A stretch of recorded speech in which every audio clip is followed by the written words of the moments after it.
Hey guys, it's Ro. Welcome to another Nerdy Nummies. Today I wanted to make something with the ball pan from my baking line. We have made a whole bunch of treats using this pan before. You may remember we have made an earth cake. There's a picture of that right here on the box. We also made a Death Star cake. So today I thought, what would be a fun, cute theme treat to make with this pan? And some of you may have already guessed. Today we're gonna make a cake inspired by Pokemon, a Poké Ball cake. If you're interested in using the pan that I'm using, I'll put a link down below. Let's get started. The recipe that we're making today is a super easy mode white cake recipe. The things you'll need will be cake flour, all-purpose flour, sugar, vegetable oil, milk, some eggs, baking powder, salt, almond extract, and vanilla extract. Now let's put it all together. The first step to making our cake is measuring out our dry ingredients and pouring them into a large mixing bowl. Start with your sugar. We'll need 2 cups. Now add 2 cups plus 2 tablespoons of flour, 1 cup of cake flour. For our baking powder, 2½ teaspoons. Lastly, add 1¼ teaspoon of salt. Whisk together till everything's well combined and set off to the side. Now we're gonna measure out and pour all of our wet ingredients into a large bowl. Starting with vegetable oil, measure 3/4 cup. Now measure in 2½ cups of milk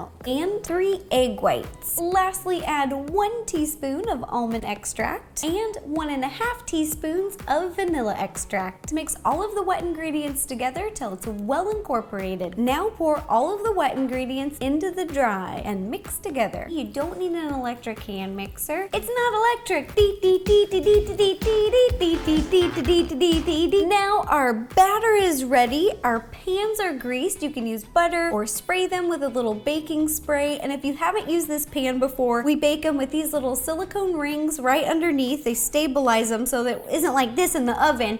Whoa! I also like to place them on a baking sheet lined with a piece of parchment paper. Evenly divide your batter between the 2 pans, almost all the way to the top. Now it's time to bake. Heat your oven to 325 degrees. We're gonna slow bake these cakes for 1 hour and 30 minutes. About halfway through baking, rotate your pan so that your cakes will evenly bake. Once your cakes have baked, give them plenty of time to cool. I've already leveled the tops of my cake, and using a small serrated knife, I'm gonna cut off the top of one of the cakes. This creates a flat surface for the cake to sit on. Now pipe a thick layer of buttercream on top of the cake. Then smooth it out flat using a small offset spatula. Grab the top of the cake and place on the top, and gently press down to seal the 2 cakes together. Fill in some extra icing around the sides, then using a small offset spatula, smooth out the frosting. Now, time to frost. I'm using buttercream icing in a piping bag with a number 1A tip at the end. If you're using my tip line, that's the teal colored one. Frost white buttercream, starting at the bottom, working our way up to the middle. Try to leave a gap in the center. Then we'll switch to red buttercream. Boop, boop, boop, boop, boop, boop, boop. Place your spatula down and gently spin around, making your cake look really smooth and even. The white and red icing is smoothed out. We've also left a space all the way around the middle for the black buttercream frosting. Pipe a smooth line all the way around the middle of the ball cake. Once the cake is frosted, pop it in the fridge to chill while we make our fondant decoration. The decoration is super simple. We're making the Poké Ball button, which is white and black. You'll need 3 circle cookie cutters. Each one is a little smaller than the next. Sprinkle a little powdered sugar down. Make it rain, make it rain. Roll out your black fondant, and using your largest circle cutter, cut out a piece. Now roll out your white fondant. Using your medium and small circle cutter, cut out 1 of each. Now, using water and a small paintbrush, paint the back side of the medium piece. Boop, boop, boop. Place it in the center. Boom! I love this. It's creating a little depth, a little texture. We've got a real Poké Ball button. Paint the smaller piece and attach again right in the middle. Let this dry for a few minutes before you place it onto the cake. Ta-da! Here is the Poké Ball themed cake that we made today using the round sphere pan from my baking line.